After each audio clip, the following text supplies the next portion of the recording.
विश्वास एकेडमी।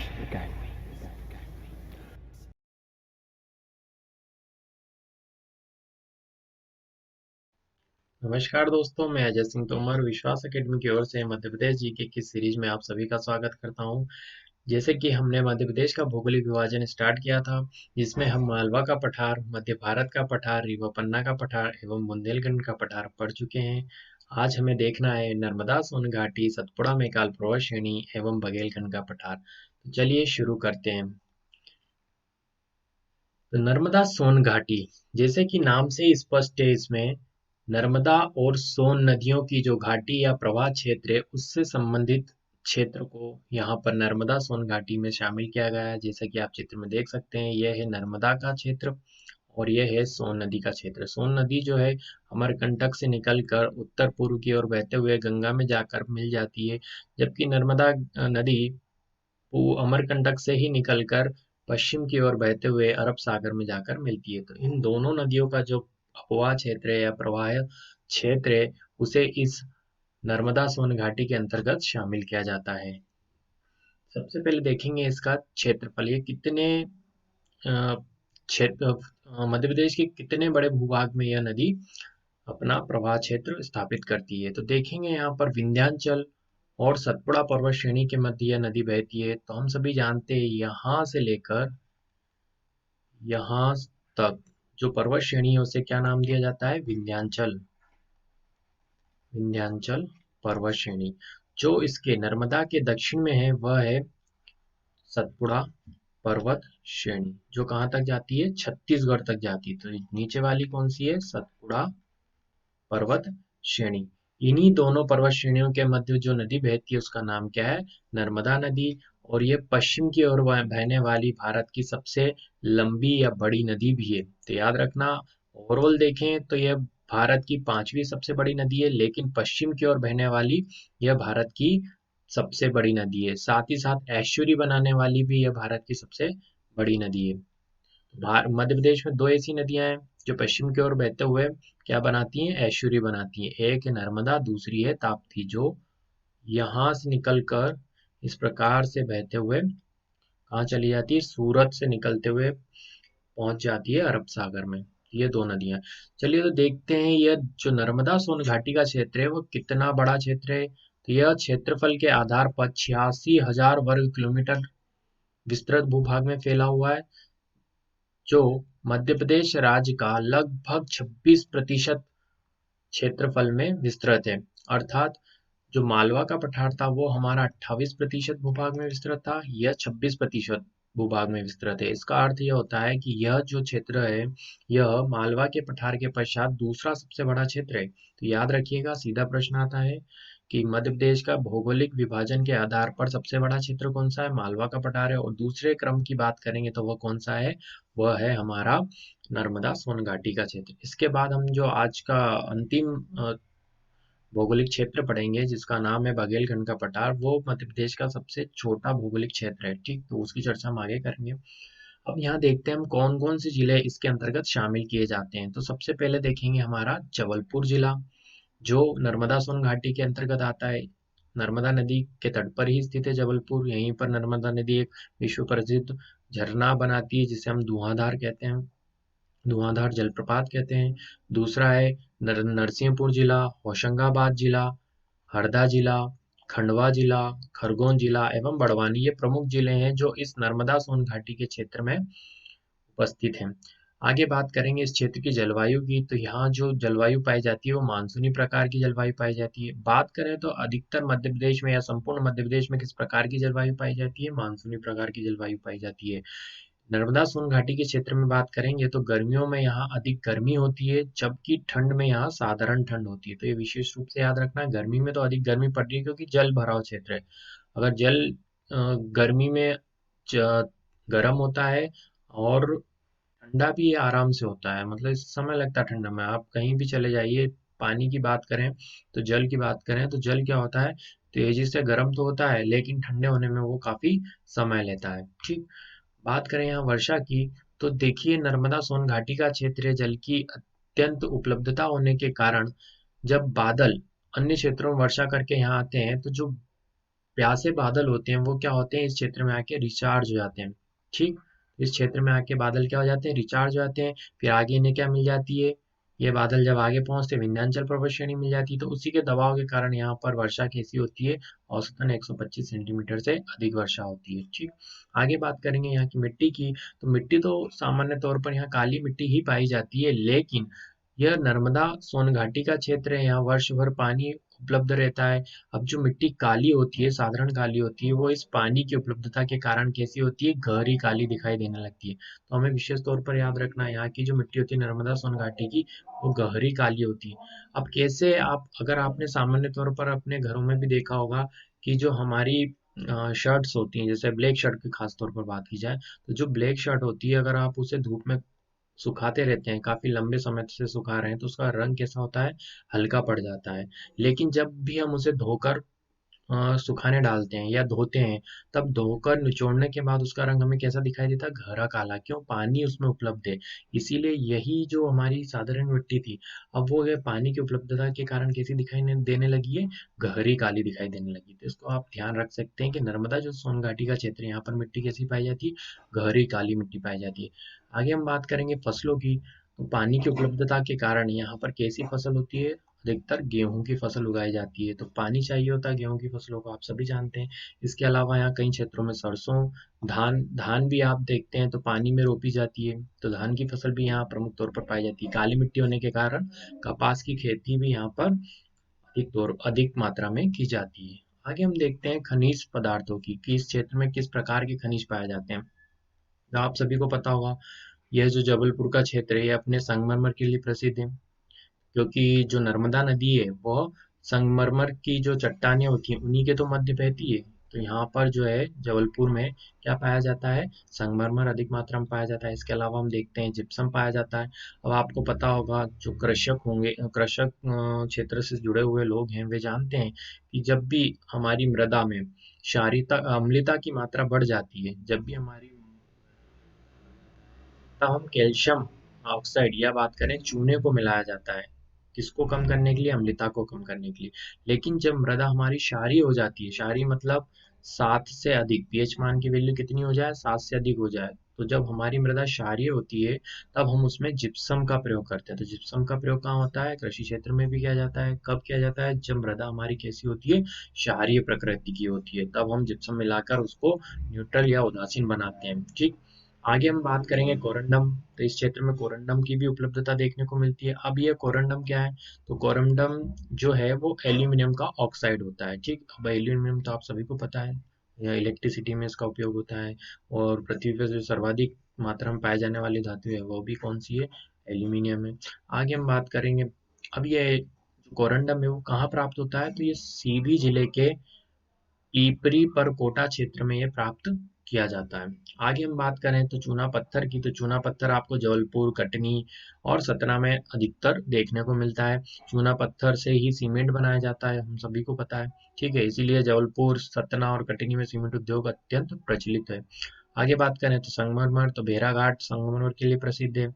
और इसके अलावा जो होशंगाबाद है वहाँ पर टंगस्टन प्राप्त होता है। अब ये टंगस्टन क्या है, तो टंगस्टन का उपयोग आपने देखा होगा, जो बल्ब में फिलामेंट लगे होते हैं उनमें प्रयोग किया जाता है। ठीक है, तो ये होते हैं हमारे नर्मदा सोन घाटी के प्रमुख खनिज पदार्थ। इसके बाद हम बात करेंगे नर्मदा सोन घाटी में नदियों की। तो नाम से स्पष्ट है, दो नदियां, तो नर्मदा सोन घाटी में नर्मदा नदी जो पूर्व से पश्चिम की ओर बहती है, और जो मध्य प्रदेश की सबसे बड़ी नदी है, और पवित्रता के आधार पर मध्य प्रदेश की गंगा कही जाती है। ठीक है, पवित्रता के आधार पर कह रहा हूं मैं।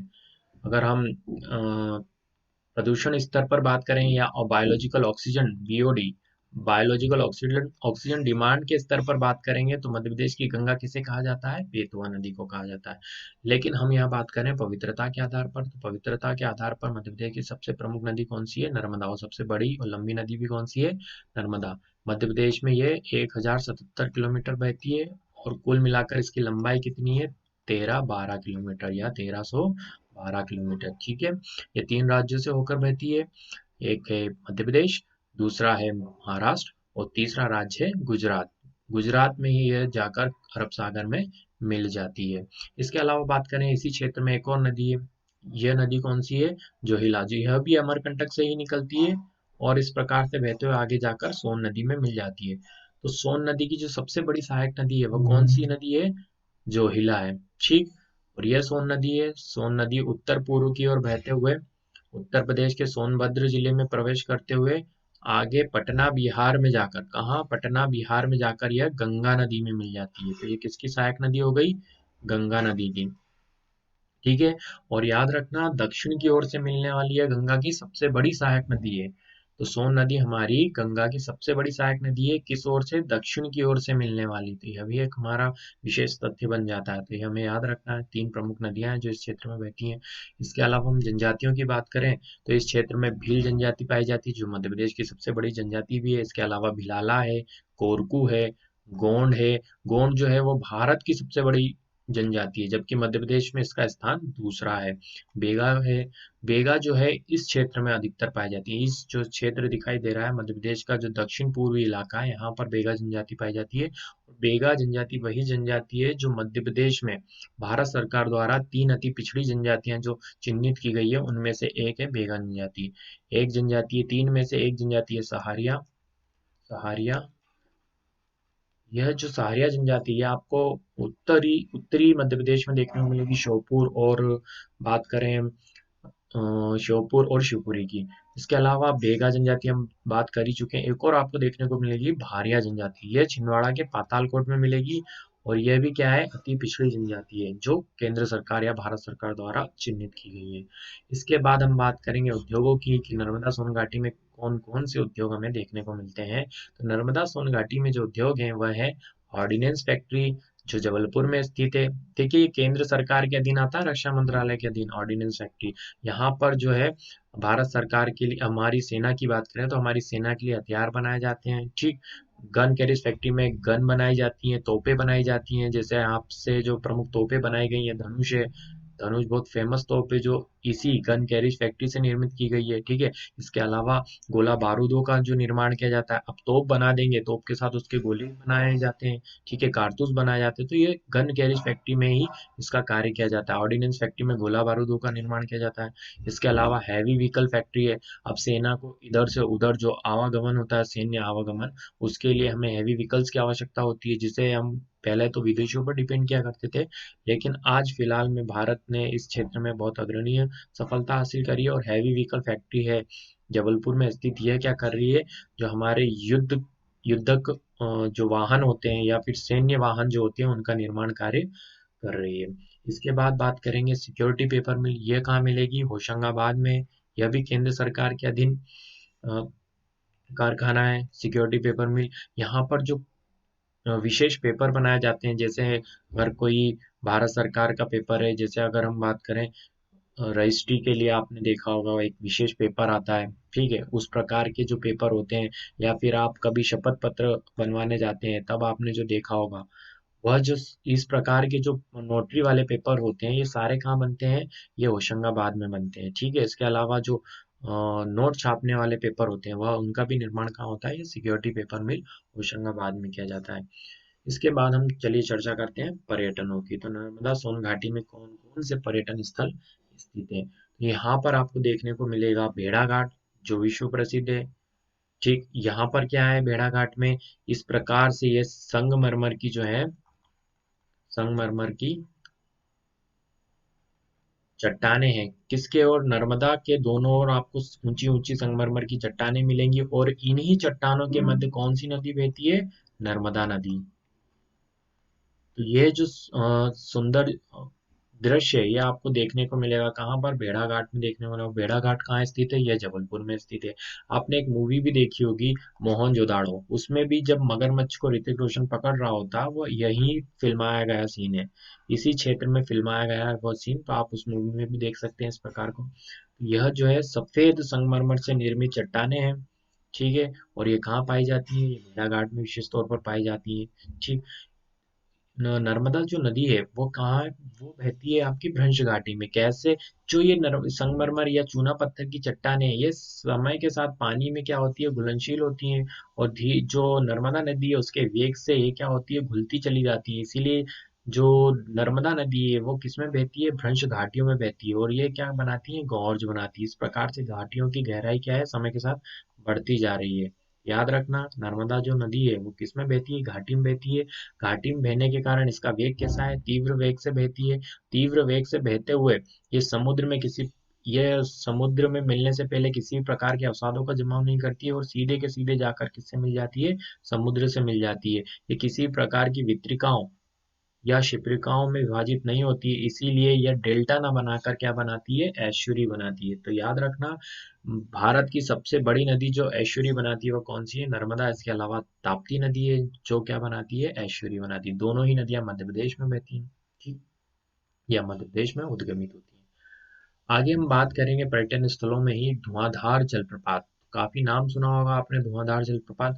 ये 13-14 मीटर ऊंचाई से पानी गिरता है, और जब पानी गिरता है तो वो वेपर्स के फॉर्म में चारों तरफ फैल जाता है, और जो वेपर्स के फॉर्म में जब चारों तरफ फैलता है तो ऐसा लगता है कि धुंध या बादलों का निर्माण करता है। तो यह जो दृश्य होता है काफी रमणीक और सौंदर्य दृश्य होता है, इसीलिए धुआंधार जो जलप्रपात है नाम से प्रसिद्ध है धुआंधार, क्योंकि यहाँ पर धुआं जैसी छटा फैल जाती है चारों तरफ। तो याद रखिएगा, यह है हमारा जबलपुर में स्थित धुआंधार जलप्रपात। इसके बाद हम बात करेंगे तो नर्मदा नदी के किनारे ही बसा हुआ है बड़वानी। ठीक है, बड़वानी में एक प्रसिद्ध स्थान है जिसका नाम है 52 गजा। ठीक है, 52 गजा। 52 गजा का मतलब होता है 52 गज। तो यहाँ पर जो जैन धर्म के प्रथम तीर्थंकर हुआ करते थे, आदिनाथ, भगवान आदिनाथ, उनकी विशाल प्रतिमा है जिसकी ऊंचाई कितनी है? 52 गज। और फीट में देखेंगे तो कितनी है? 72 फीट या 72 फीट। याद रखिएगा, यह जो प्रतिमा है किसकी है? भगवान आदिनाथ की है। वे जैन धर्म के प्रथम तीर्थंकर हुआ करते, तो काफी क्वेश्चन यहाँ से बन सकते हैं। जैन धर्म के प्रथम तीर्थंकर कौन थे? आदिनाथ जी थे। ठीक है, इसके अलावा 52 गजा कहाँ स्थित है? तो बड़वानी जिले में स्थित है। इसके अलावा पूछ लें 52 गजा की आदिनाथ जी की जो मूर्ति है वो कितने फीट की है? तो वो 72 72 फीट की, क्योंकि नाम में तो 52 आ रहा है, आप कंफ्यूज हो सकते हैं कि 52 फीट की है कि 72 फीट की, तो इसीलिए कंफ्यूज मत होइए। 52 गज में है, और फीट में बात करेंगे तो कितनी है? 72 फीट है।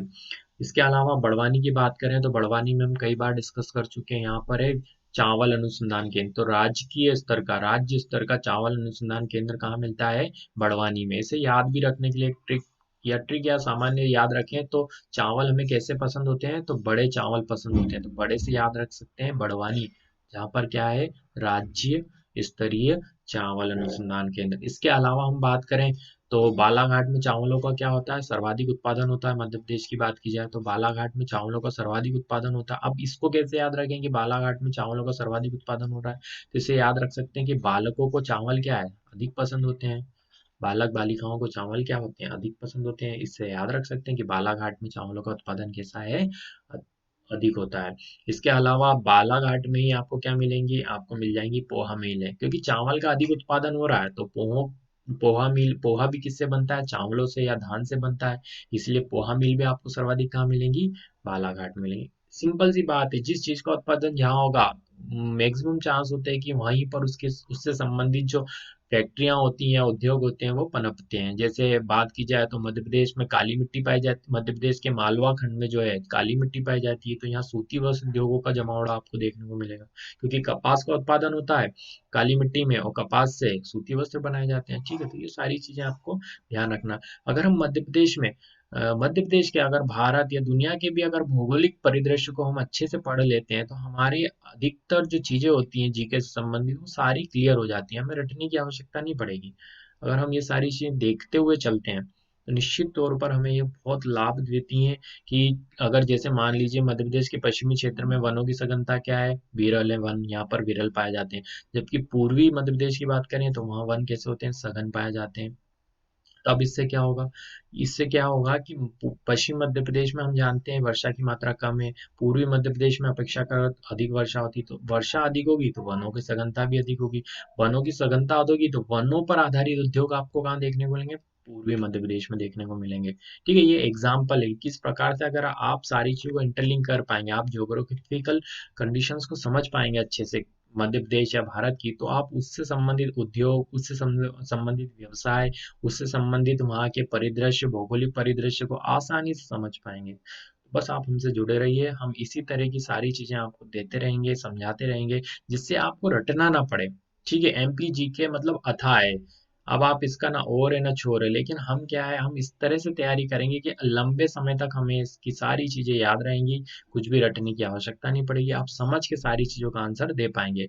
कई बार क्या होता है, प्रश्न बिल्कुल ही अनोखे और नवीन प्रश्न आते हैं जो कहीं आपने कभी नहीं पढ़े होंगे, वहां पर आंसर कैसे देंगे आप, इन्हीं आधारों पर देंगे कि आपके अगर कॉन्सेप्ट क्लियर है, मध्य प्रदेश के ज्योग्राफिकल कॉन्सेप्ट क्लियर है आपके, तो आप बहुत सारे आंसर, मैक्सिमम 90% आंसर आप आसानी से दे पाएंगे।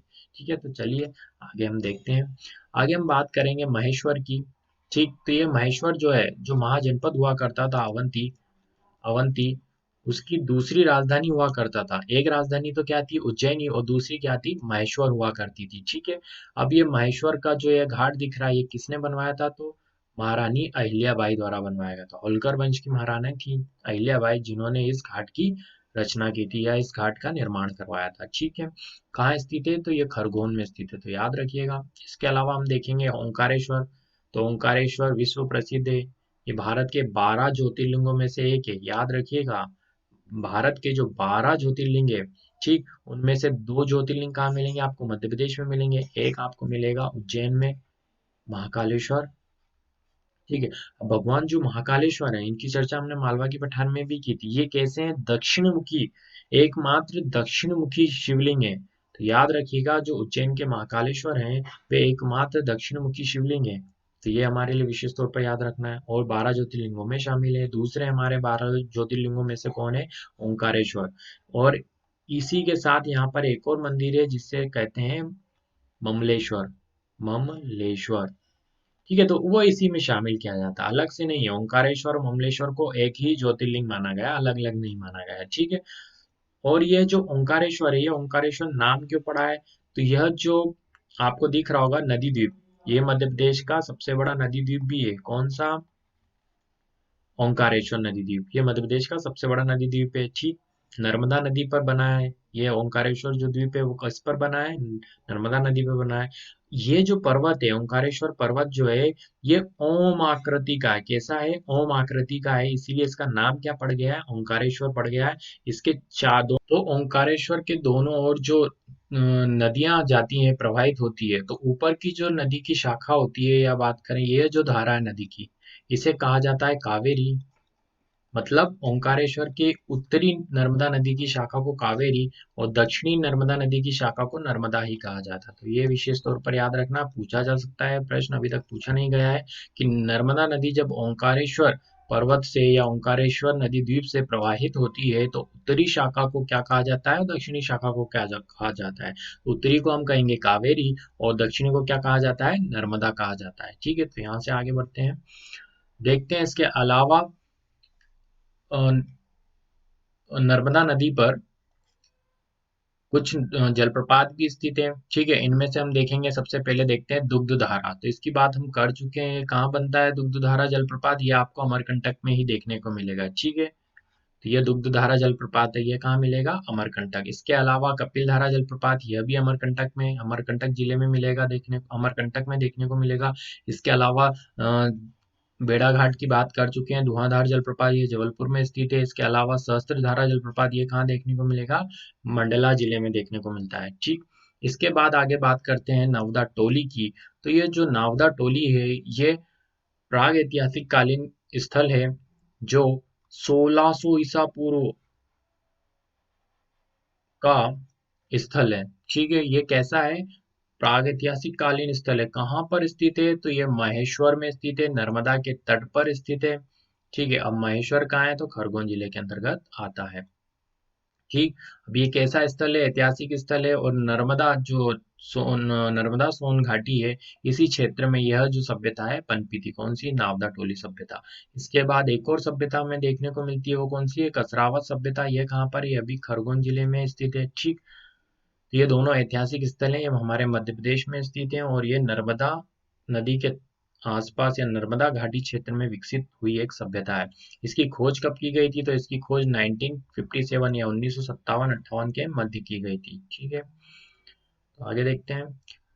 इसके बाद हम बात करेंगे नर्मदा सोन घाटी राज्य का सबसे निचला भूभाग है, तो ऑब्वियसली बात की जाए तो नर्मदा नदी जो है वो भ्रंश में घाटी में बहती है। कैसी घाटी में? भ्रंश घाटी में, जिसके उत्तर में विंध्याचल पर्वतमाला है और दक्षिण में सतपुड़ा पर्वतमाला है और बीच में हमारी नर्मदा नदी बहती है। तो यह घाटी में या भ्रंश में बहने वाली नदी है, इसीलिए यह है मध्य प्रदेश का सबसे निचला भाग। और निरंतर ये क्या कर रही है, अपनी जो गहराई है वो बढ़ाती जा रही है, क्योंकि चूना पत्थर या संगमरमर की चट्टानों के बीच से बहती है और धीरे धीरे समय के साथ उससे क्या कर रही है, ये घिसते हुए आगे बढ़ रही है।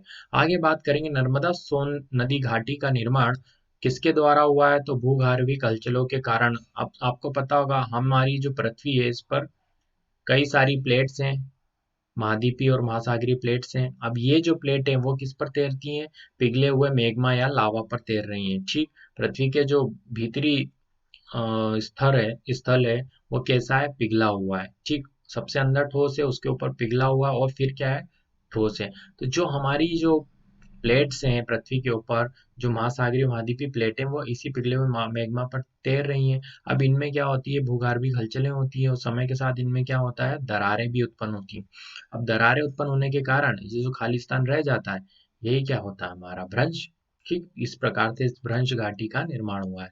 आगे बात करें तो यह मालवा के पठार के बाद मध्य प्रदेश का दूसरा सबसे बड़ा भौगोलिक प्रदेश भी है। तो ये बात हम कर चुके हैं कि मालवा का जो पठार है वह मध्य प्रदेश के 28% भूभाग पर विस्तृत है, जबकि जो हमारा नर्मदा सोन घाटी क्षेत्र है यह 26% भूभाग पर विस्तृत है। इसीलिए जो प्रथम है स्थान पर है वो कौन सा है, मालवा का पठार है।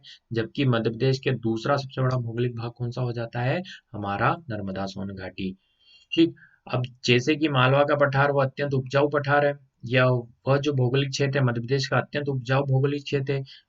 और दूसरे नंबर पर बात की जाए सबसे उपजाऊ भौगोलिक क्षेत्र की, वहां भी कौन सा नाम आएगा, आपका नर्मदा सोन घाटी का नाम आता है। ठीक, इसके बाद हम बात करें तो नर्मदा की जो उत्तरी सहायक नदियां हैं उसकी लंबाई क्या होती है, दक्षिणी सहायक नदियों की अपेक्षा कम होती है। तो जैसे कि हमने देखा है,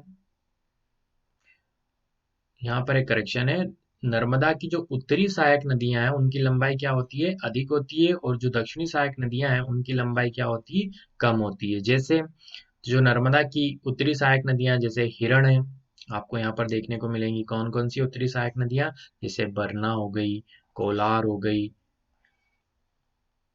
बरना हो गई, कोलार हो गई, मान नदी हो गई, हिरण नदी हो गई। तो ये जो उत्तरी सहायक नदियां हैं, जैसे चंद्रकेशर, मान, हथनी, ऊटी, कन्हार, बरना, हिरण, ये जो उत्तरी सहायक नदियां नर्मदा की, ये कैसी हैं, कम लंबी है किसकी अपेक्षा, ये कैसी हैं, अधिक लंबी हैं किसकी अपेक्षा, दक्षिणी सहायक नदियां की। और दक्षिणी सहायक नदियां कौन कौन सी हैं, तो ये है बंजर, शेर, शक्कर, दूधी, तवा, बरनार, गंजाल। ये कौन सी हैं, नर्मदा की दक्षिणी सहायक नदियां हैं। ये नर्मदा को दक्षिण से आकर मिलती हैं।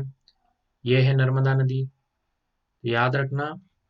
कई बार ये प्रश्न आ चुका है कि निम्नलिखित में से कौन सी नदी नर्मदा के बाएं तट से आकर मिलती है। तो नर्मदा पूर्व से पश्चिम की ओर बह रही है, तो आप अपना मुख पूर्व दिशा में रखिए, पश्चिम दिशा में रखिए, और देखिए आपका जो दाहिना हाथ होगा वो नर्मदा का दायां तट होगा, और जो आपका बाहिना हाथ होगा, बायां हाथ होगा, वो नर्मदा का बायां तट होगा। तो ऐसे याद रख सकते हैं आप। नर्मदा की दाहिने ओर से मिलने वाली सहायक नदियां कौन कौन सी हैं, तो नर्मदा की दाएं ओर से सहायक नदियां जो है उनकी संख्या 19 है। क्रम भी ये नंबर भी पूछ लिया जाता है आपसे कि नर्मदा के उत्तरी तट से मिलने वाली नदियों की संख्या कितनी है, तो उनकी संख्या है 19।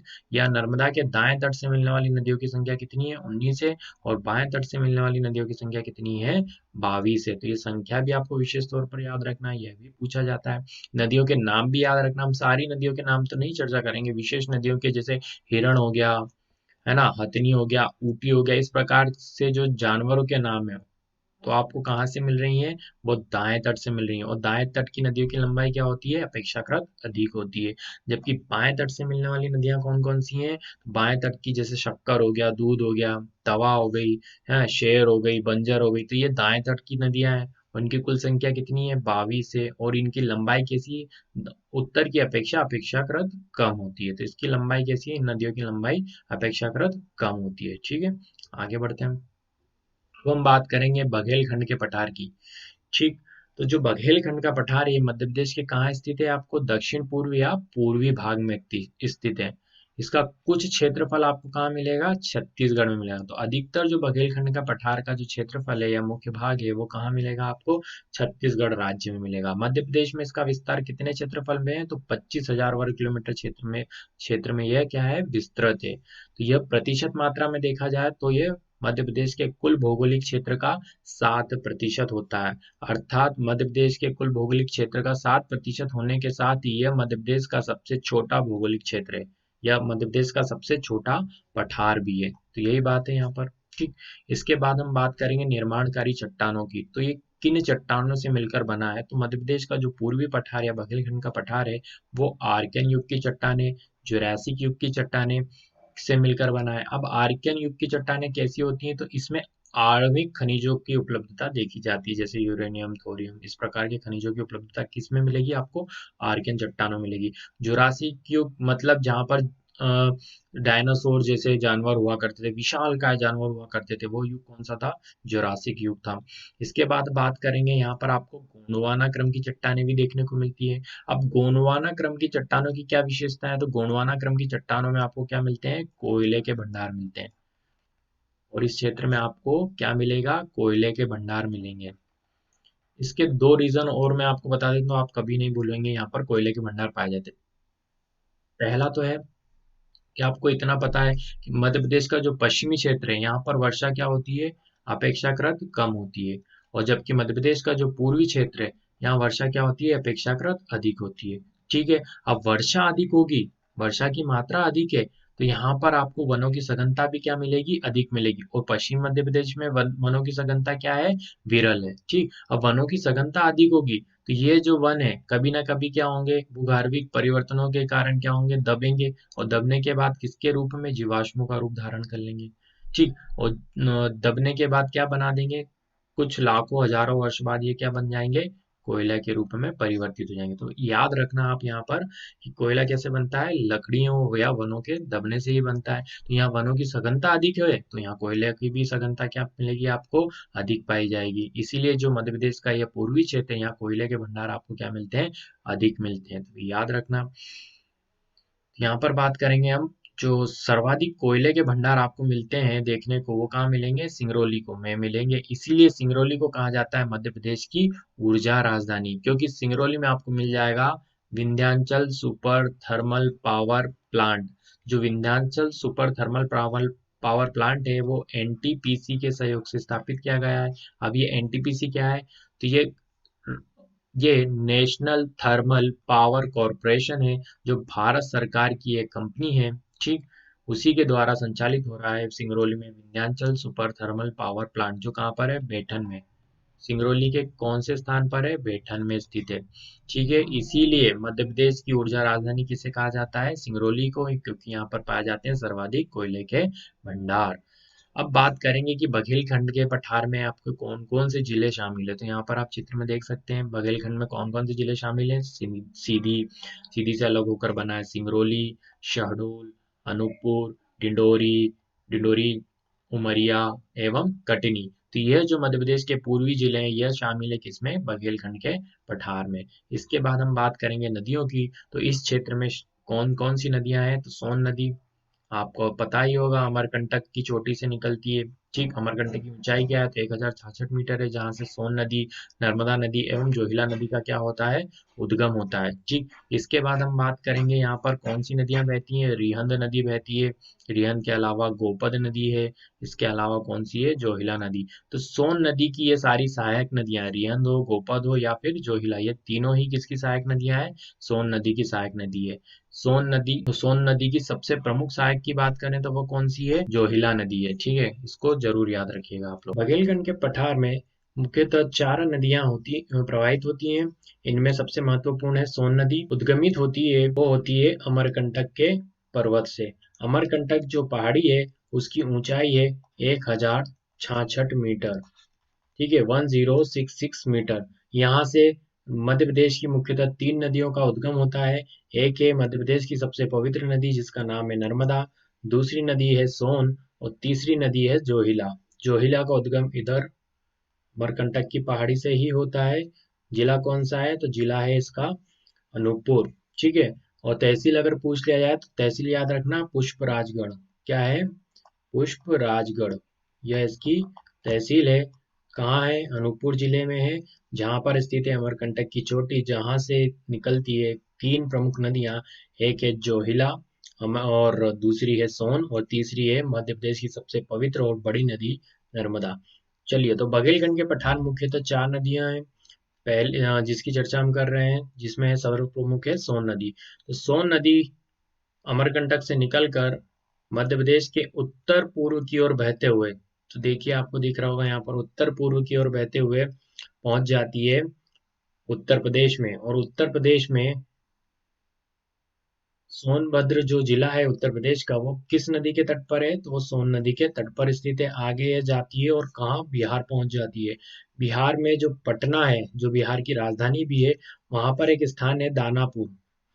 दानापुर में यह गंगा नदी से मिल जाती है। तो ये याद रखना हमें, कहाँ किससे मिलेगी? दानापुर, बिहार, पटना में जाकर यह सोन नदी किससे मिलती है? गंगा नदी से मिल जाती है। तो एक बात याद रखना है, जो गंगा नदी के दक्षिणतम तट से मिलने वाली सोन नदी जो है सबसे बड़ी सहायक नदी है, या गंगा नदी के दाएं तट से मिलने वाली सोन नदी सबसे बड़ी सहायक नदी। तो ये याद रखना, गंगा की सबसे बड़ी दाएं तट वाली सहायक नदी कौन सी है? सोन नदी। जो कहाँ से उद्गमित होती है? मध्य प्रदेश से।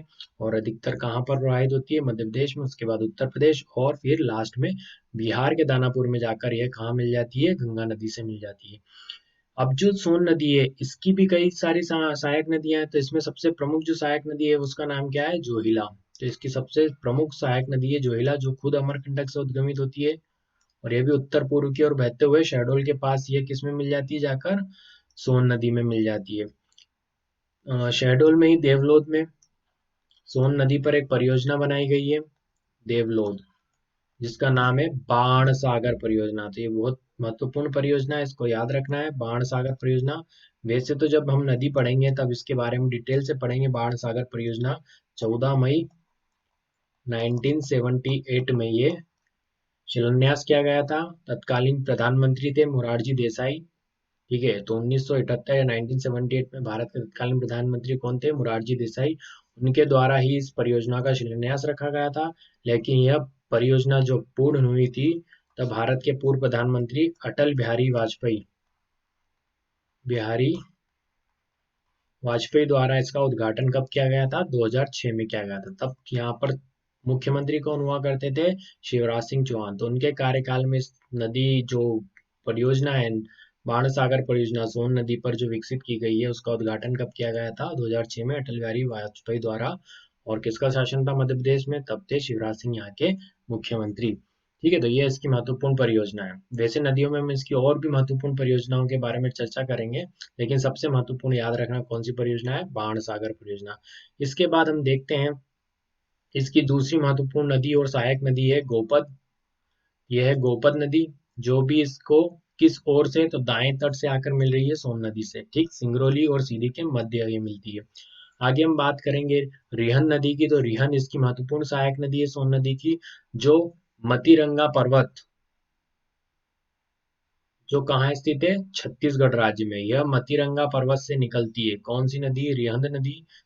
यह मतीरंगा पर्वत चोटी की जो ऊंचाई है वो कितनी है? 1100 मीटर। यहाँ से ये रिहंद नदी निकलती है और इस प्रकार से दाएं तट से सोन नदी पर जाकर मिल जाती है। अब जो ये रिहंद नदी है, यह भी बहुत महत्वपूर्ण है हमारे लिए। इस पर स्थित है रिहंद परियोजना। तो याद रखना हमें, बहुत महत्वपूर्ण परियोजना है। रिहंद नदी पर स्थित है रिहंद परियोजना। रिहंद परियोजना पर ही एक रिजर्वायर है, या कृत्रिम झील है, जो भारत की सबसे बड़ी कृत्रिम झील है। याद रखिएगा, भारत की सबसे बड़ी कृत्रिम झील है, जिसका नाम क्या है? तो इसका नाम है वल्लभ पंत सागर। वल्लभ पंत सागर।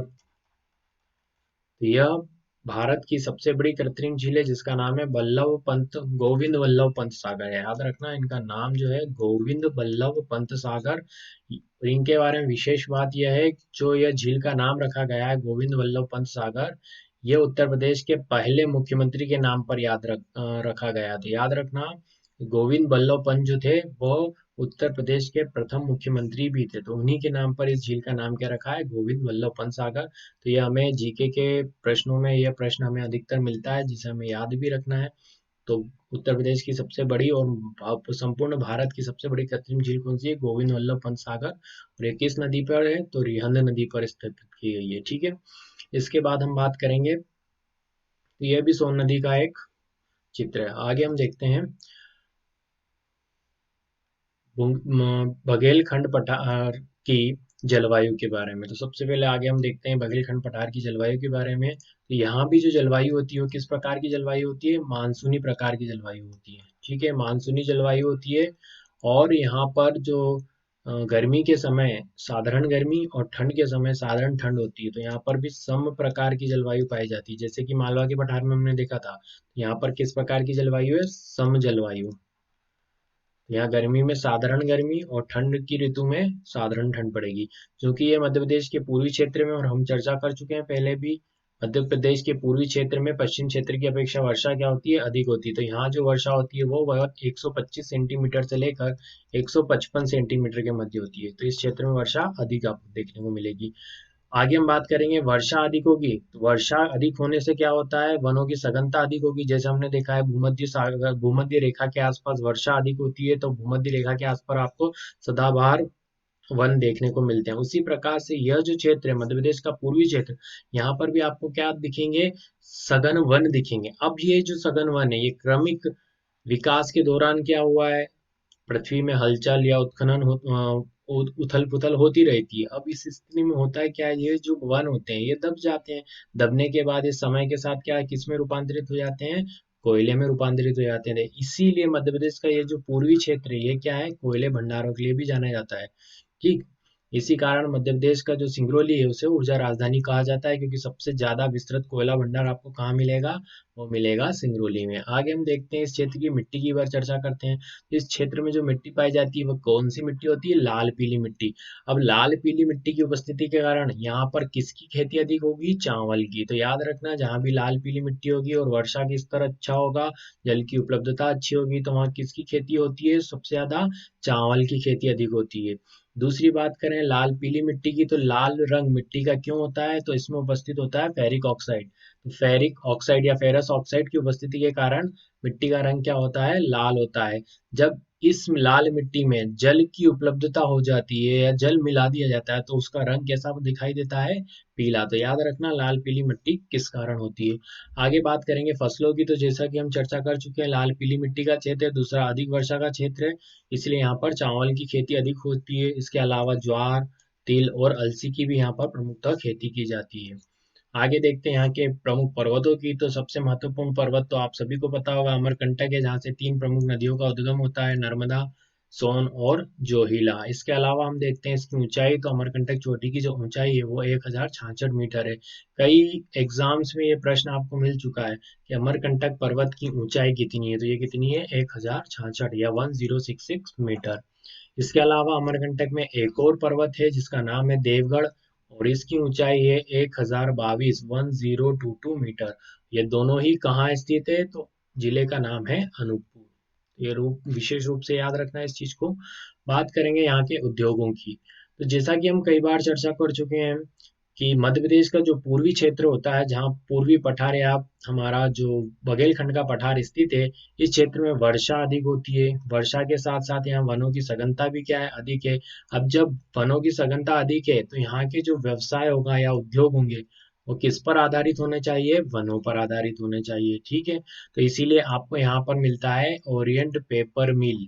ठीक, अब आप सभी को पता होगा पेपर का निर्माण किससे किया जाता है, या कागज का निर्माण किससे किया जाता है, तो यह वनों से ही होता है। याद रखना, लकड़ी से ही किया जाता है। तो कहीं ना कहीं कागज उद्योग भी किस पर निर्भर है, वनों पर निर्भर है। इसीलिए जो ओरिएंट कंपनी है ये एक प्राइवेट कंपनी है, इसके द्वारा यहाँ पर एक पेपर मिल या पेपर उद्योग या पेपर व्यवसाय स्थापित किया गया। कहाँ किया गया है, तो शहडोल में। जिला कौन सा है, शहडोल, और शहडोल का स्थान है आमलाई, जहाँ पर यह पेपर मिल स्थापित की गई है। इसके अतिरिक्त हम देखेंगे यहाँ पर है विंध्याचल ताप विद्युत गृह। ठीक, तो यह आपको चित्र में दिख रही होगी पेपर मिल, ये कहाँ है, ओरिएंट पेपर मिल। स्थान आपको दिख रहा होगा अमलाई, और जिला कौन सा है, शहडोल। इसके बाद हम बात करें विंध्याचल ताप विद्युत गृह की, तो यह है विंध्याचल ताप विद्युत गृह। ठीक है, यह क्या है, तो यह चिमनी है। तो आप सभी को पता होगा कि जब भी ताप विद्युत गृह की बात होगी, तो यह ताप विद्युत गृह किस ईंधन पर आधारित होते हैं, तो ये आधारित होते हैं कोयले पर। ठीक है, तो कोयले को जलाकर क्या किया जाता है, पानी गर्म किया जाता है, इस पानी से उत्पन्न की जाती है भाप, और यह जो भाप होती है यह चलाती है, या वेपर्स, यह क्या चलाती है, टरबाइन को घुमाती है। टरबाइन क्या करते हैं, जनरेटर को चलाते हैं, और जनरेटर से क्या होती है, इलेक्ट्रिसिटी उत्पन्न होती है। तो यह पूरी प्रक्रिया होती है बिजली बनाने की, किसके द्वारा, ताप विद्युत गृह के द्वारा। ठीक है, और यह चिमनी क्या करती है, जो वाष्प होती है या फिर धुआं होता है उसको बाहर निकालने का काम करती है। तो यह कहाँ पर स्थित है, Vindhyachal super thermal power plant, यह स्थित है सिंगरौली में। तो याद रखना विशेष तौर पर कहाँ स्थित है, सिंगरौली में। यह लगभग 5000 मेगावाट बिजली उत्पादित कर रहा है, इसीलिए मध्य प्रदेश की ऊर्जा राजधानी भी किसे कहा जाता है, सिंगरौली को कहा जाता है। ठीक, इसके अलावा बात करेंगे सिंगरौली के अलावा है संजय गांधी ताप विद्युत गृह। ये कहाँ मिलेगा, तो ये वीरसिंहपुर में मिलेगा आपको, संजय गांधी ताप विद्युत गृह।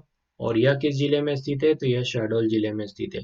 याद रखना सिंगरौली में भी कोयले के भंडार मिलते हैं हमें, और इसके अतिरिक्त शहडोल के सुहागपुर में भी हमें कोयले के भंडार मिलते हैं। जो सिंगरौली के कोयले के भंडार है, कोयले की मोटी परत मिलती है यहाँ पर, जबकि शहडोल में विस्तृत कोयले के भंडार मिलते हैं। ठीक है, क्षेत्र में अधिक है।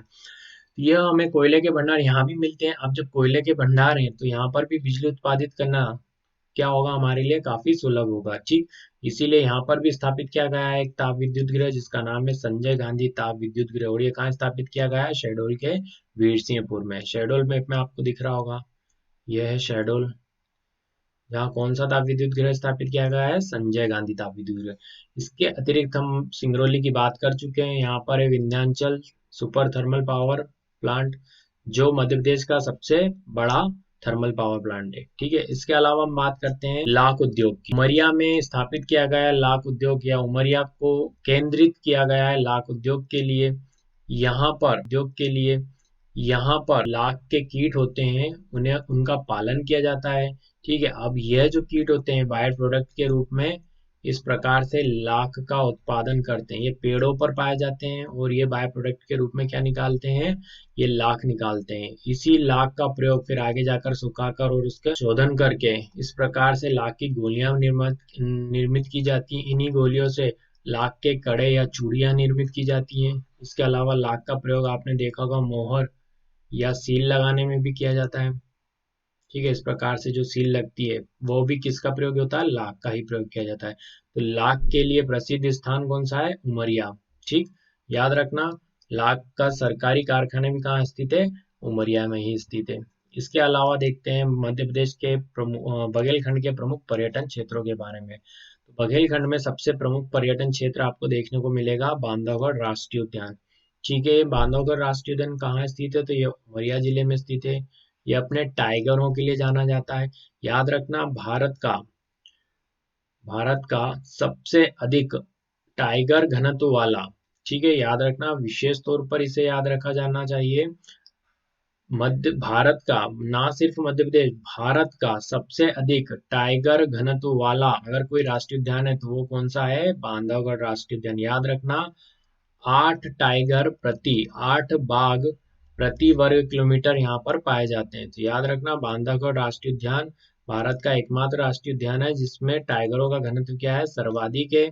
और ये कितना है, 8 बाघ प्रति वर्ग किलोमीटर है। तो ये याद रखना, यहाँ पर आपको हर किलोमीटर में 8 या उससे अधिक बाघ देखने को मिल जाएंगे। इसके अतिरिक्त हम बात करें तो बघेलखंड में आपको पर्यटन स्थल के रूप में दिखेगा अमरकंटक। अमरकंटक अनूपपुर जिले में है। यहाँ ही पर स्थित है नर्मदा कुंड या माता नर्मदे का मंदिर। यहीं से हमें निकलती हैं 3 नदियां मध्य प्रदेश में।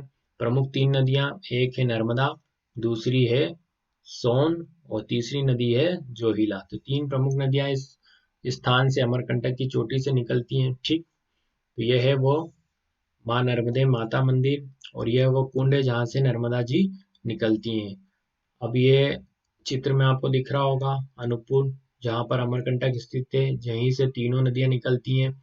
एक है नर्मदा जो पूर्व से पश्चिम की ओर बहती है, और एक नदी है जोहिला जो उत्तर पूर्व की ओर बहती है, और एक है सोन नदी जो उत्तर पूर्व की ओर बहते हुए पहले उत्तर पूर्व की ओर बहते हुए पहले उत्तर प्रदेश और फिर पटना बिहार में जाकर कहाँ मिल जाती है, गंगा नदी में। तो जो जोहिला है वो किसकी सहायक नदी हो गई है, सोन नदी की सहायक नदी हो गई है। आगे हम बात करेंगे पर्यटन विशेष पर्यटन स्थलों में डुबरी अभयारण्य की। इसका अन्य नाम क्या है, तो ये पूछा जाता है संजय डुबरी टाइगर रिजर्व। याद रखना है इसके अन्य नाम क्या है, संजय डुबरी टाइगर रिजर्व। ठीक है, यहाँ पर आपको बोर्ड पर दिख रहा होगा लिखा हुआ संजय टाइगर रिजर्व। ये कहाँ है, तो सीधी मध्य प्रदेश में है। ठीक, तो इसे याद रख सकते हैं। कैसे याद रखेंगे कि संजय बहुत सीधा था, संजय बहुत सीधा था, तो इससे याद रखा जा सकता है कि संजय गांधी टाइगर रिजर्व या बाघ अभ्यारण्य कहाँ स्थित है, यह मिलेगा आपको सीधी जिले में। ठीक, इसके अतिरिक्त हम बात करेंगे बघेलखंड की प्रमुख जनजातियों की। तो बघेलखंड में तीन प्रमुख जनजातियां देखने को मिलती है, एक है कोल, बेगा एवं गोंड। गोंड मैं आपको कई बार बता चुका हूँ, ये पूरे संपूर्ण भारत की सबसे बड़ी जनजाति है और मध्य प्रदेश की दूसरी सबसे बड़ी जनजाति है। इसके अतिरिक्त हमने देखा है बेगा। बेगा इस क्षेत्र में पाई जाने वाली, ये बघेलखंड के पठार में पाई जाने वाली अति पिछड़ी जनजाति है। अति पिछड़ी जनजाति की चर्चा हम कई पूर्व लेक्चरों में भी कर चुके हैं। इन्हें मध्य प्रदेश शासन द्वारा विशेष प्रावधान दिया गया है, और वर्ष 2017 की जो कांस्टेबल एग्जाम हुई थी, इन्हें बिना किसी रिटर्न के बिना किसी रिटर्न एग्जाम के सीधी भर्ती का अवसर प्रदान किया था। ठीक है, सिर्फ फिजिकल देना था और सीधे क्या हो सकते थे, चयनित हो सकते थे। आगे देखते हैं बगलखंड के पठार से जुड़े हुए कुछ विशेष तथ्य। ठीक, तो कर्क रेखा इस पठार के मध्य से होकर गुजरती है। तो आपको यहाँ पर मैप में दिख रहा होगा, ये पूरा है बघेलखंड का पठार, और इसके लगभग मध्य से कौन सी रेखा गुजर रही है, कर्क रेखा गुजर रही है। तो एक ये विशेष तथ्य याद रखना। एक हमने पहले पढ़ा था कि भोपाल मध्य प्रदेश का एकमात्र ऐसा संभाग है जिसके समस्त जिलों से कौन सी रेखा होकर गुजर रही है, कर्क रेखा होकर गुजर रही है। इसके अलावा मालवा के पठार को भी यह रेखा क्या कर रही थी, समद्विभाजित कर रही थी। तो ये सारे विशेष तथ्य हैं, इन्हें हमें हमेशा स्मरण करके चलना होगा। आगे हम देखते हैं मध्य प्रदेश की ऊर्जा राजधानी कहा जाने वाला बेटन सिंगरौली इसी क्षेत्र में स्थित है। तो इसकी भी चर्चा हम कर चुके हैं। सिंगरौली में पाई जाती है कोयले की मोटी चट्टानें, इसीलिए यहाँ पर Vindhyachal super thermal power station establish किया गया है। वो कहाँ स्टेब्लिश किया गया है, बैठन में, और बैठन कहाँ है, सिंगरौली में। इसीलिए इसे कहा जाता है मध्य प्रदेश की ऊर्जा राजधानी। यह जो क्षेत्र है यह अपने सफेद शेरों के लिए प्रसिद्ध है। बांधवगढ़ राष्ट्रीय उद्यान में प्रत्येक 8 किलोमीटर पर एक शेर पाया जाता है। ठीक है, तो इसकी चर्चा हम कर चुके हैं। यहाँ पर जरूर याद रखना है, यह जो रीवा पन्ना का जंगल था, यहाँ पर सबसे पहले सफेद बाघ देखा गया था, और इस सफेद बाघ का नाम क्या था, मोहन। और यह किसने देखा था, तो देखा था तत्कालीन रीवा के जो महाराजा थे, राजा मार्तंड सिंह। तो मार्तंड सिंह द्वारा यह बाघ सबसे पहले देखा गया था, और उन्हीं ने इसका नाम भी क्या रखा था, मोहन। तो याद रखना विशेष तथ्य, ये कई बार पूछा जा चुका है एग्जाम में कि पहली बार सफेद बाघ कहाँ देखा गया था, तो रीवा पन्ना के जंगलों में देखा गया था, और उसका नाम क्या रखा गया था, तो रखा गया था मोहन। और किसने देखा था, तो देखा था मार्तंड सिंह ने। ठीक है, ये विशेष तथ्य है। इसके अलावा ये चर्चा कर चुके हैं कि बाघों की सर्वाधिक सघनता वाला राष्ट्रीय उद्यान कौन सा है, तो वह है बांधवगढ़ राष्ट्रीय उद्यान। अगला तथ्य देखते हैं, 16वीं शताब्दी में व्याघ्रदेव नामक जो राजा हुआ करते थे रीवा के, उन्होंने ही बघेल वंश की स्थापना की थी। तो इस क्षेत्र का नाम बघेलखंड क्यों पड़ा है, तो सिंपल सी बात है, यहाँ पर शासन हुआ करता था। कहाँ, बघेलखंड में किसका शासन हुआ करता था, बघेल वंश का। और बघेल वंश के संस्थापक कौन थे, व्याघ्रदेव। तो व्याघ्रदेव ने बघेल वंश की स्थापना की थी, और इसी वंश के क्षेत्र जो आज सम्मिलित है, रीवा, शहडोल, अनूपपुर, ये जो सारा क्षेत्र है, तो बघेल वंश का जहां पर शासन हुआ करता था उस क्षेत्र को क्या कहा गया है, बघेलखंड का पठार कहा गया है। ठीक है, तो यहाँ के जो बघेल वंश की स्थापना की थी इसीलिए इस बघेलखंड के पठार के नाम से जाना जाता है। आगे हम बात करेंगे, भारत की मानक समय रेखा सिंगरौली से होकर गुजरती है। यह तथ्य भी हम कई बार देख चुके हैं। तो मध्य प्रदेश का एकमात्र जिला है जहां से भारत की मानक समय रेखा गुजरती है। तो देखते हैं इसे सबसे पहले। भारत की जो मानक समय रेखा है वो कौन सी है, 82.5 डिग्री। तो भारत की मानक समय रेखा कौन सी है, 82.5 डिग्री। और यह जो मानक समय रेखा है भारत के 5 राज्यों से होकर गुजरती है और मध्य प्रदेश भी उनमें से एक राज्य है। अब मध्य प्रदेश के मात्र एक जिले से होकर गुजरती है और उस जिले का नाम क्या है, सिंगरौली। तो यह मध्य प्रदेश का सबसे पूर्वी जिला भी है, तो याद रखना मध्य प्रदेश के एकमात्र जिले सिंगरौली से भारत की मानक समय रेखा होकर गुजरती है।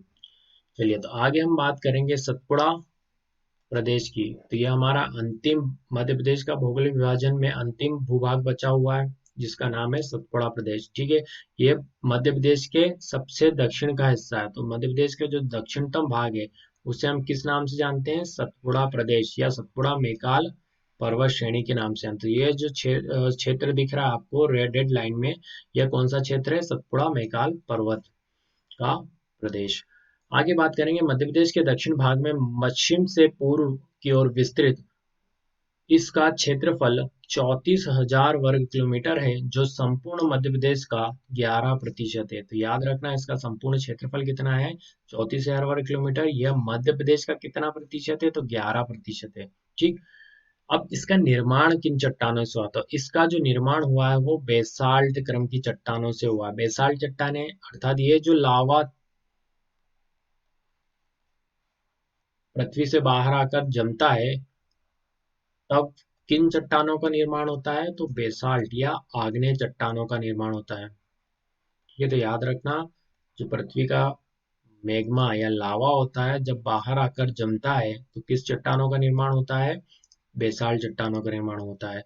इस क्षेत्र में ग्रेनाइट और क्वार्ट्जाइट निक्षेप भी पाए जाते हैं। ठीक है, ये रूपांतरित रूप होता है। बेसाल्ट चट्टानों का रूपांतरण किसमें हो जाता है, ग्रेनाइट और क्वार्ट्जाइट में हो जाता है। आगे बात करेंगे संबंधित जिलों की कि इस क्षेत्र में कौन कौन से जिले हैं। तो इस क्षेत्र में कौन कौन से जिले हैं, देखते हैं। अलीराजपुर, पश्चिम से पूर्व की ओर देखते हैं तो अलीराजपुर, बड़वानी, खरगोन, खंडवा, बुरहानपुर, हरदा, होशंगाबाद, बैतूल, छिंदवाड़ा, सिवनी, मंडला और बालाघाट। तो अगर हम बात करें सतपुड़ा मैकाल पर्वत श्रेणी की तो वहां पर कौन कौन से जिले शामिल है, तो ये जो जिले हैं ये समस्त क्षेत्र में यह समस्त जिले इस क्षेत्र में शामिल किए जाते हैं। आगे बात करेंगे यहाँ की जलवायु की, तो यहाँ भी मानसूनी प्रकार की जलवायु पाई जाती है। बात करें तो संपूर्ण मध्य प्रदेश में लगभग कौन सी जलवायु पाई जाती है, मानसूनी प्रकार की जलवायु पाई जाती है। इस क्षेत्र में भी आपको क्या मिलेगा, गर्मी में साधारण गर्मी और ठंड में आपको ठंड देखने को मिलेगी। आगे बात करेंगे वर्षा की, तो इस क्षेत्र में 125 से 150 सेंटीमीटर औसत वर्षा होती है। ठीक, अधिक वर्षा का स्थान है। क्यों है अधिक वर्षा, तो यहाँ पर पड़ते हैं सतपुड़ा मैकाल पर्वत श्रेणी, तो बादल यहाँ आकर टकराएंगे पर्वतों से और वर्षा करेंगे, इसलिए यहाँ वर्षा की मात्रा कैसी होती है, अधिक होती है। मिट्टी की बात करें तो यहाँ पर छिछली काली मिट्टी पाई जाती है। पर्वतों पर इस पूरे क्षेत्र में विशेषकर देखा जाए तो मध्य प्रदेश के लगभग 48% भूभाग में आपको कौन सी मिट्टी देखने को मिलेगी, काली मिट्टी देखने को मिलेगी। काली मिट्टी के भी तीन क्षेत्र हैं, विशेषकर मालवा का पठार, फिर नर्मदा सोन घाटी और तीसरा कौन सा है, सतपुड़ा मैकाल श्रेणी।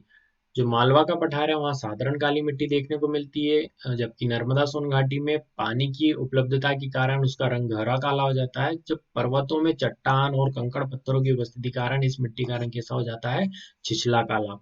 आगे बात करेंगे इस क्षेत्र की प्रमुख फसलों की, तो यहाँ पर होती है कपास की खेती, चावल की खेती, गेहूं की खेती, ज्वार और अलसी की खेती। आगे बात करते हैं खनिजों की, तो यहाँ पर प्रमुखतः कौन कौन से खनिज है, यहाँ पाया जाता है मैग्नीज। और मैग्नीज आपको कहाँ मिलेगा, मैग्नीज मिलता है बालाघाट में।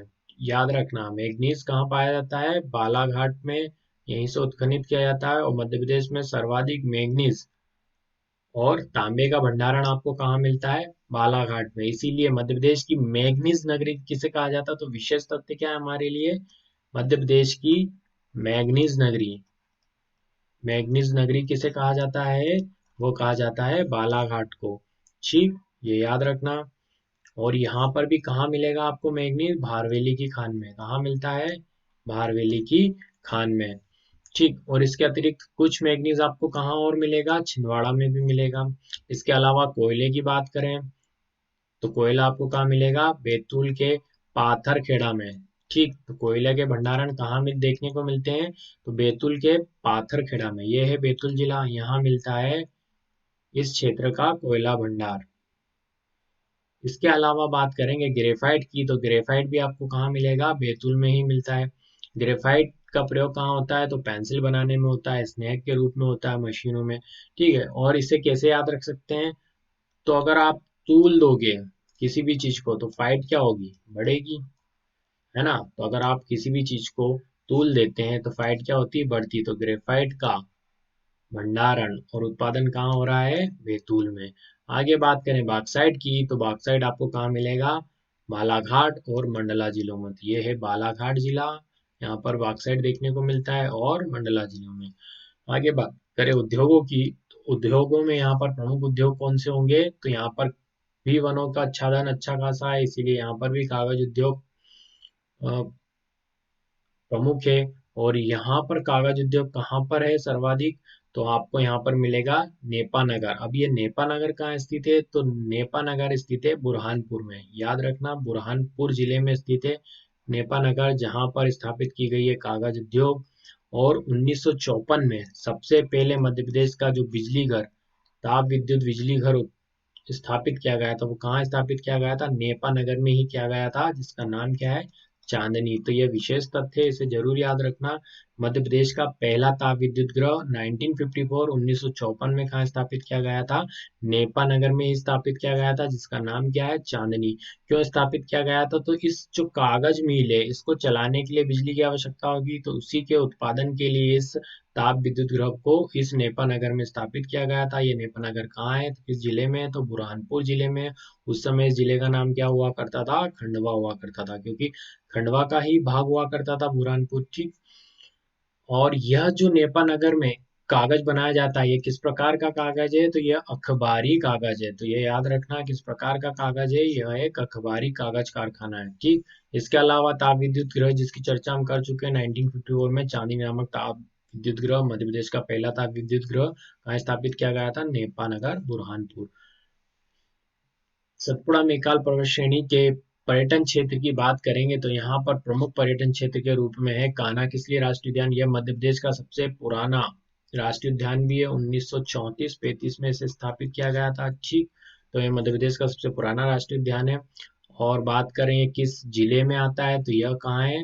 मंडला जिले में। तो याद रखना, कान्हा किसली राष्ट्रीय उद्यान किस जिले में स्थित है? मंडला जिले में। अब इसे याद रखने की एक और ट्रिक है कि कान्हा कान्हा जी का जो बचपन का नाम हुआ था कृष्ण कन्हैया।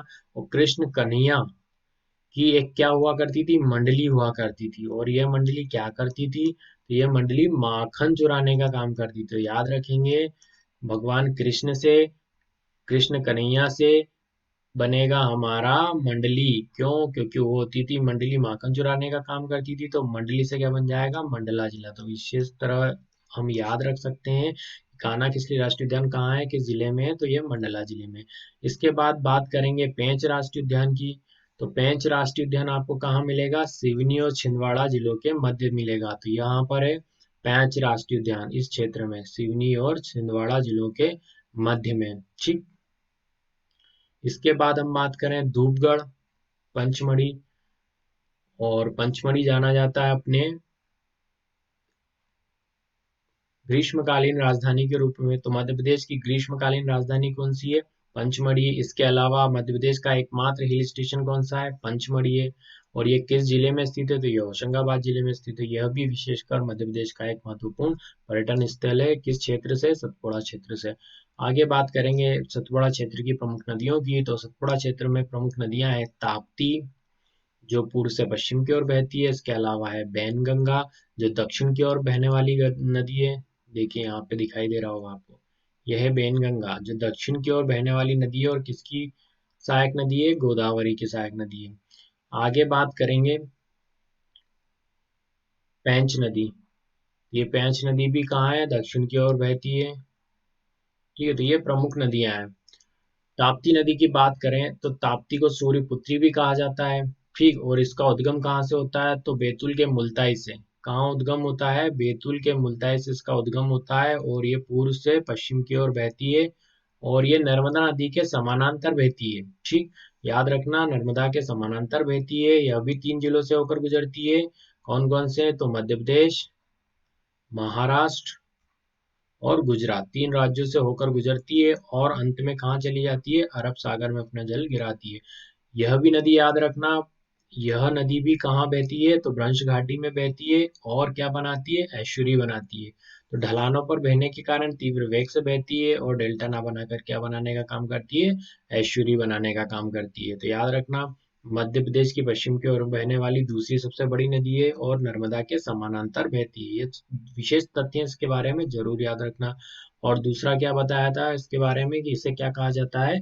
सूर्यपुत्री भी कहा जाता है। और अन्य तथ्य भी इसके बारे में हम चर्चा करेंगे, लेकिन वो कब करेंगे? नदियों में।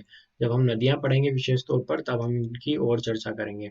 तो यहाँ पर आपको चित्र में दिख रहा होगा कान्हा राष्ट्रीय उद्यान। कान्हा किसली राष्ट्रीय उद्यान? मध्य प्रदेश और भारत का पहला राष्ट्रीय उद्यान है जिसका अपना एक शुभंकर है और उसका नाम है भूरसिंह द बारहसिंगा। जो बारहसिंगा यहाँ पर विशेष हिरण प्रजाति के जो मृग पाए जाते हैं, उन्हीं के नाम पर यहाँ पर एक शुभंकर या मस्कट बनाया गया है जिसका नाम क्या है? भूरसिंह द बारहसिंगा।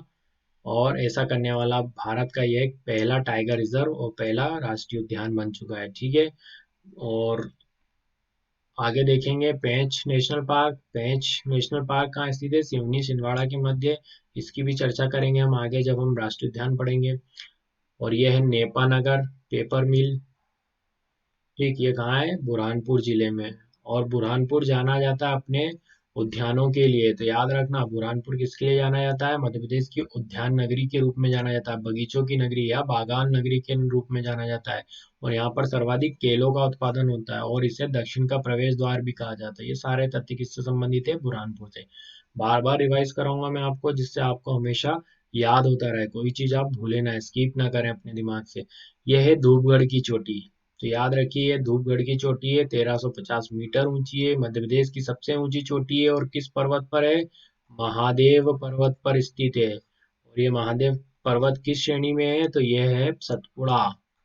सतपुड़ा मैकाल पर्वत श्रेणी। तो यह प्रश्न आ चुका है 2000 जो 18 की एमपीपीएससी प्री हुई थी उसमें यह आ चुका है कि जो धूपगढ़ चोटी है वो किस पर्वत पर स्थित है या किस पर्वत श्रेणी में स्थित है? तो महादेव पर्वत। और श्रेणी कौन सी है? सतपुड़ा। आगे हम बात करेंगे सतपुड़ा क्षेत्र के विशेष तथ्यों की। तो यहाँ देखेंगे सबसे पहले मध्य प्रदेश का पहला बायोस्फीयर रिजर्व। अगर हम बात करें मध्य प्रदेश के पहले बायोस्फीयर रिजर्व की, तो यह बनाया गया था पंचमढ़ी। ठीक है, कब बनाया गया था? तो यह बनाया गया था वो 1999, 1999 में पहली बार पंचमढ़ी को बनाया गया था पहला बायोस्फीयर रिजर्व। ठीक, और ये किसके द्वारा बनाया गया था? यूनेस्को द्वारा बनाया गया था, United Nation Educational Scientific and Cultural Organization, UNESCO द्वारा। इसका मुख्यालय कहाँ है? पेरिस में है। पेरिस किसकी राजधानी है? फ्रांस की राजधानी है। ठीक है, उसी के द्वारा यह जो बायोस्फीयर रिजर्व है पहला बनाया गया था पचमढ़ी में। दूसरे की बात करें तो दूसरा बायोस्फीयर रिजर्व जो घोषित किया गया है वो किया गया है अचानक मार को। अचानक मार। और ये अचानक मार कहाँ है? तो ये अमरकंटक में है। अमरकंटक। अमरकंटक कहाँ है? अचानक मार तो आपको यहाँ मिलेगा ये अचानक मार, मध्य प्रदेश और छत्तीसगढ़ बॉर्डर पर। ठीक है, तो यह बनाया गया 2005 में। तो यह मध्य प्रदेश का दूसरा बायोस्फीयर रिजर्व है।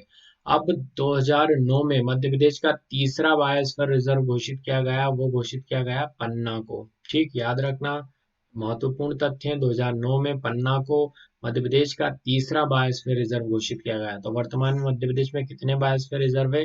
3 है। पहला है पंचमढ़ी, 1999 में। दूसरा है अचानक मार 2005 में। मध्य प्रदेश छत्तीसगढ़ के मध्य है, जिला है अनूपपुर। और तीसरा है पन्ना, जो 2009 में घोषित किया गया। तो ये विशेष तथ्य हो गए हमारे। मध्य प्रदेश में सर्वाधिक वर्षा इसी क्षेत्र में होती है। ठीक, तो मध्य प्रदेश में सर्वाधिक वर्षा अगर आपको देखना है तो वो आपको यहाँ होशंगाबाद के जो पंचमढ़ी है यहाँ होती है। और यहाँ कितनी वर्षा होती है? 199 सेंटीमीटर। तो यहाँ दर्ज की गई है 199 से लेकर 220 सेंटीमीटर तक वर्षा दर्ज की गई है। तो मध्य प्रदेश की सर्वाधिक वर्षा कहाँ होती है? पंचमढ़ी में होती है। इसके बाद बात करेंगे तो नर्मदा एवं ताप्ती नदी के बीच यह पर्वत श्रेणी स्थित है। तो अगर सतपुड़ा मेकाल पर्वत की बात करें तो ये किन दो नदियों के मध्य स्थित है? तो यह स्थित है नर्मदा, जो इस प्रकार से बहती है, और ताप्ती नदियों के मध्य। तो नर्मदा और ताप्ती नदियों के मध्य कौन सी पर्वत श्रेणी स्थित है? तो यह स्थित है सतपुड़ा मेकाल पर्वत श्रेणी, इस प्रकार से स्थित है। तो सतपुड़ा मेकाल पर्वत श्रेणी के उत्तर में कौन सी नदी है? नर्मदा। और दक्षिण में कौन सी है? ताप्ती। इस प्रकार के प्रश्न पूछे जाते हैं, तो ये याद रखना है हमें। ठीक, तो नर्मदा और ताप्ती नदी के बीच यह पर्वत श्रेणी जल विभाजक का कार्य करती है। ठीक है, आगे बात करेंगे जनजातियों की। तो इस क्षेत्र में पाई जाती है प्रमुख तौर पर कोरकू जनजाति, बेगा जनजाति, गोंड और भारिया जनजाति। तो गोंड के बारे में आपको कई बार बता चुका हूँ, यह भारत की सबसे बड़ी जनजाति है तथा मध्य प्रदेश की दूसरी बड़ी जनजाति है। बेगा की बात करें तो बेगा और भारिया, ये दोनों ही मध्य प्रदेश की अति पिछड़ी जनजाति है। ठीक है, और बेगा कहाँ पाई जाती है? तो बेगा जनजाति आपको मिलेगी मध्य प्रदेश के पूर्वी भाग में। तो यह जो क्षेत्र है जिसमें क्या क्या शामिल है? शहडोल, डिंडोरी, मंडला, बालाघाट और सिवनी, इन क्षेत्रों में आपको कौन सी जनजाति मिलेगी? बेगा जनजाति का क्षेत्र। और भारिया की बात करें तो भारिया जनजाति जो है आपको मिलेगी छिंदवाड़ा के पातालकोट में। तो छिंदवाड़ा के पातालकोट में आपको कौन सी जनजाति मिलती है? भारिया जनजाति। यह आज भी आदिम जो जीवन होता है, वनवासी जीवन होता है, वह व्यतीत कर रही है। तो ये मुख्य धारा से अभी क्या है? कोसों दूर है, बहुत पिछड़ा इलाका माना जाता है ये पातालकोट। कहाँ पर? छिंदवाड़ा जिले में। ठीक, इसके अतिरिक्त जो बात करेंगे कोरकू जनजाति के, तो कोरकू जनजाति मध्य प्रदेश के सतपुड़ा पर्वत क्षेत्रों में पाई जाती है। और इसमें जो मुख्यतः जिले हैं वो कौन कौन से हैं? होशंगाबाद, बैतूल, छिंदवाड़ा, इन जिलों में यह कोरकू जनजाति है। इसके अलावा सिवनी, इन जिलों में यह कोरकू जनजाति विशेष तौर पर पाई जाती है। तो यहीं हमारा यह टॉपिक समाप्त होता है। आगे हम नए टॉपिक के साथ आपसे फिर मुलाकात होगी। तब तक के लिए आप अपना ध्यान रखिए, ख्याल रखिए, और इसी प्रकार से हमसे जुड़े रहिए। और एमपीजीके में सारे तथ्यों का भंडार जो आपको यहाँ मिलने जा रहा है, उसके लिए आपको हमसे जुड़े रहना है और बस फॉलो करते रहिए हमें। धन्यवाद।